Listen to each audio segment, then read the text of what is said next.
Up until about a month ago, Pwr Bttm were on a roller coaster that only went up. The punk rock queercore duo, led by Liv Bruce and Ben Hopkins, were critical darlings following their 2015 debut, Ugly Cherries. From then on, they performed at various music festivals and even earned a coveted spot on NPR's Tiny Desk concert series in 2016, which brought their music, think Eno-era Roxy Music meets The Libertines, to a mainstream audience.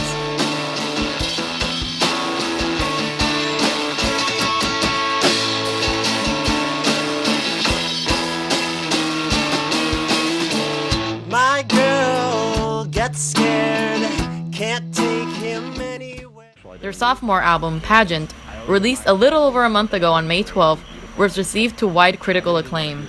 However, Pwr Bttm would soon hit rock bottom. On May 10, just 2 days before Pageant's release, a person named Kitty Cordero Collin posted in a private Facebook group informing members that Ben Hopkins is a, quote, known sexual predator, and that they had personally seen Hopkins sexually harass young fans. Within days, at least 5 of the bands that were supposed to join them for their upcoming summer tour backed out, in addition to 2 of Pwr Bttm's touring members. Within a week, Pwr Bttm were dropped by their management company, record label, tour venues, and their discography was removed from virtually every streaming service, including Bandcamp, Apple Music, and Spotify. After just 7 days and a single accusation, their career is seemingly over. While the allegations disappointed and disturbed fans, their swift downfall was met with both praise and cynicism. We will seek to answer 2 essential questions. What external factors contributed to Pwr Bttm's demise? And, perhaps most importantly, why doesn't this kind of backlash happen more often? We want to emphasize that our intention with this video is not to undermine Kitty Cordero Collins' allegations. They are serious, and it is not our duty to make any judgments about their experience. Rather, we're going to unpack Pwr Bttm's downfall to see how it was different from other high-profile musicians with a history of sexual assault allegations. So, who are Pwr Bttm?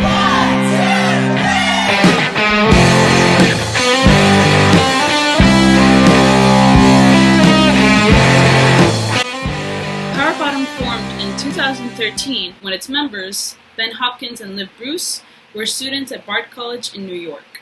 Pwr Bttm are known for their extravagant and disheveled aesthetic, which consists of raggedy thrift store finds and caked-on makeup and glitter. Ben and Liv both identify as non-binary, which means they don't identify with the gender binary, that is, as male or female. Their chosen pronoun is the singular they, which we will use to refer to them as a unit or to both of them individually. It's safe to say that they made a splash, not just in the punk community, but in the queer community as well.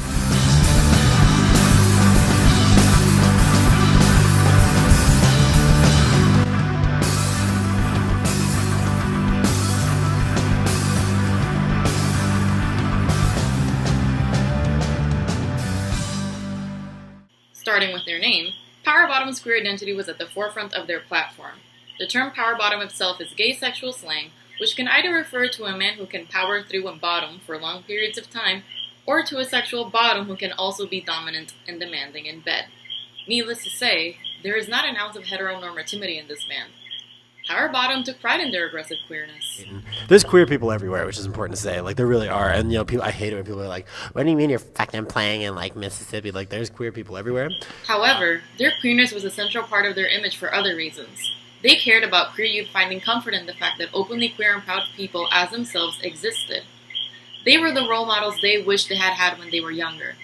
They asked for gender-neutral bathrooms at shows so trans and gender non-conforming fans could feel safe. After the Pulse nightclub shooting in Orlando, they held a benefit concert. On Twitter following Donald Trump's election, they assured their fans that queer is invincible. So, what happened? According to Jezebel, on May 10th, just 2 days before their sophomore album Pageant was released, a former fan named Kitty Cordero Collin published the following post on a Facebook group called GIY Chicago. In it, they say how they've personally seen Ben initiate inappropriate sexual contact without consent. They add that almost every one of his alleged victims is queer. They urged fans to avoid going to their shows, boycott their music, and not allow them in safe spaces. Shortly after these allegations rocked the DIY scene, an anonymous woman cited in a Jezebel article as Jen recalled how Ben assaulted her while intoxicated, and actually didn't give much thought to because of, quote, what they preached. She also recalled how Ben refused to wear protection and sent her unsolicited nude photos long after the fact. How could a band that championed for safe spaces be responsible for an act so vile? Fans were understandably outraged, and evidently, so was Pwr Bttm's entire entourage.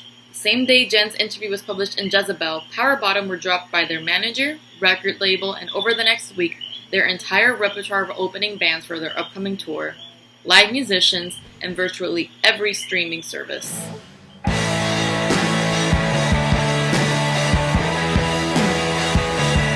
Why was Pwr Bttm punished so severely? You can't separate the art from the artist in a band that centered itself around being a safe space for vulnerable queer youth, who are statistically more vulnerable to physical, domestic, and even emotional abuse. According to the Centers for Disease Control and Prevention, or the CDC, quote, within the LGBTQ community, transgender people and bisexual women face the most alarming rates of sexual violence.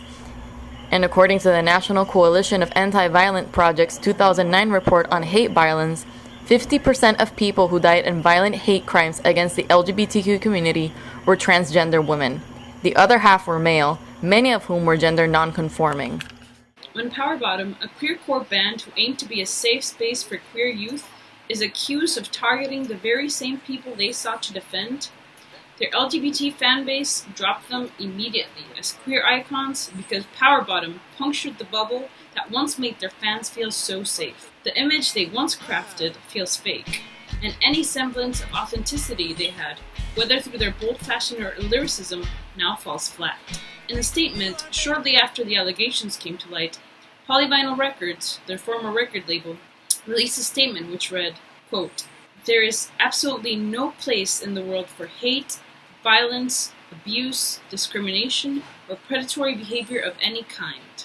In the same statement, shared via Facebook on May 13th, they announced that they were ceasing to sell and distribute Pwr Bttm's music. Ooh, all right. A word that describes your current mental state. Oh! For now, Pwr Bttm's future remains uncertain. They've hired a new manager, Lisa Barberis, who represents Cyndi Lauper, to help get their career back on track.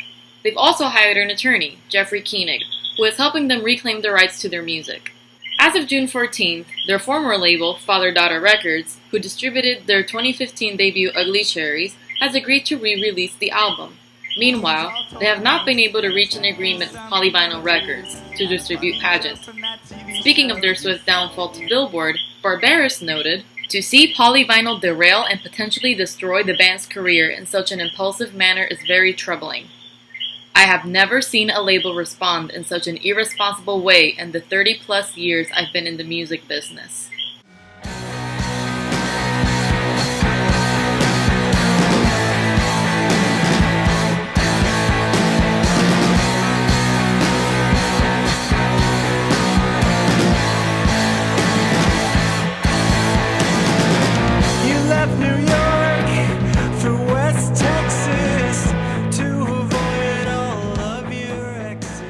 Nevertheless, the dismay among fans is clear. You reap what you sow. At this point, only time will tell what will happen to Pwr Bttm.